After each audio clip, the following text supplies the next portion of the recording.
Hello, model railroad enthusiast. I'm Walt, and welcome to WaltWorld.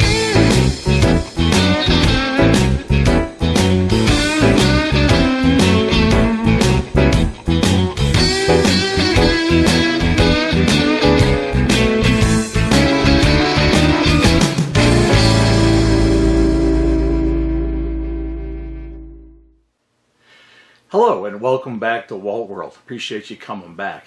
Hey, in this episode, I wanted to give a big shout out to Ron Marsh of Ron's Trains and Things. I'm sure you've seen his videos and seen his channel. He does a great job on both his production of his videos, plus he's been very prolific about putting out some great videos at all skill levels for model railroaders.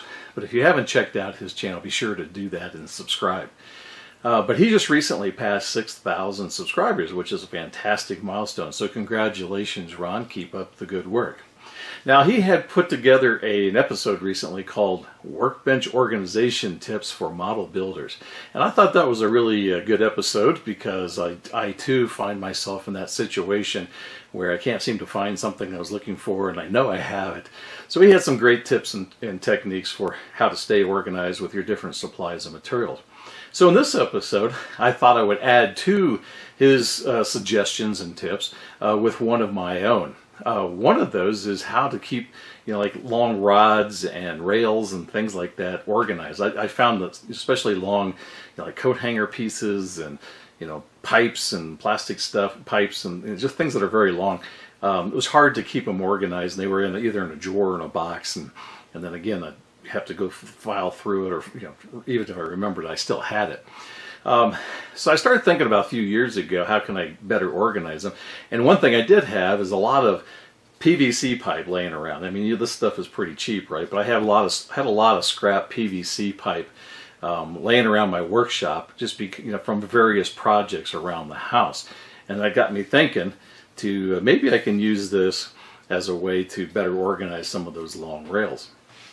So what I ended up doing is I got out my hot glue gun and I just started gluing all this miscellaneous pipes. As you can see, I had a lot of different kinds of pipes. Some of this is like mailing tubes. This is like vacuum pipes, PVC, 2-inch, 1.5-inch, quarter-inch, half-inch, whatever. But just hot glue gun it to a wood base, and then this became a very handy organizer just on the corner of my workbench. Let me show you. So I even made a smaller one that handles like smaller plastic tubes, plastic piping, little smaller rods and such. And I just find that this just makes it much easier. This sits on my workbench, and I just find it much easier to find things. I have little stir sticks and straws and rods and aluminum pipe, and just different piano wires, coat hanger, different kinds of things I can keep organized. And it's just makes it so much easier for me while I'm modeling just to have that sitting there, and I can easily find things. So as I mentioned, I built these organizers a few years back out of scrap parts. So you might give it a shot if you like that. And then it was just last year I was reading my April 2017 NMRA Magazine, and there was a very nice article in there that was put in there by Joe Curley. This is April 2017 NMRA Magazine.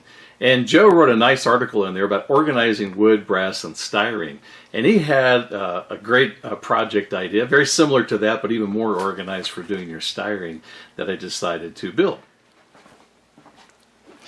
Now this organizer, again, uses 1.5-inch PVC pipe that are basically glued up with spacers, 1x2 separators.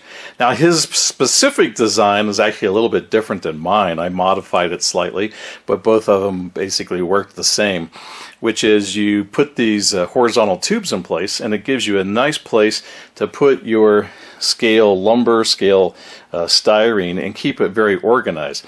It was very simple to build. You just cut these 1x2 spacers, and all I did was I put a block down at the bottom, would put the blocks between them, and then lay down the PVC, and then you just glue it. I just used wood glue to put this together, put a weight on it, come back the next day to dry, and then go on and build another level. Now his was much wider, but again, it depends on what you want to do. You can build it as wide as you want. You can build it as tall as you want. This is pretty much what I wanted to have on my bench near where I do my modeling. And then as you can see, you've labeled underneath one, it's like, so here's the 2x2s and, and the, 2x10s and, the scale lumber, and you can put labels on here. But this makes it, really easy, especially for your strip styrene and your strip basswood, to keep it, very organized. And as you can see, it's just, all it is PVC tubes that have been basically glued together in this kind of fashion. But I thought that was a great project, and it just took me a weekend to put this together. So that's what it looks like on my workbench. It's just I can keep a lot of this strip material very organized and very easily seen, so that I'm working on here on my workbench, I can easily find what I'm looking for. So that's my suggestion in addition to Workbench Organization tips and techniques. Hope you like that. Let me know what you think about it down below. Also, let me know what tips and techniques you have that we haven't talked about yet. I'm always interested in that, and I always respond to your comments and questions, so please post it down below. Thank you for joining me for this episode, and we'll see you next time for a layout tour. Take care.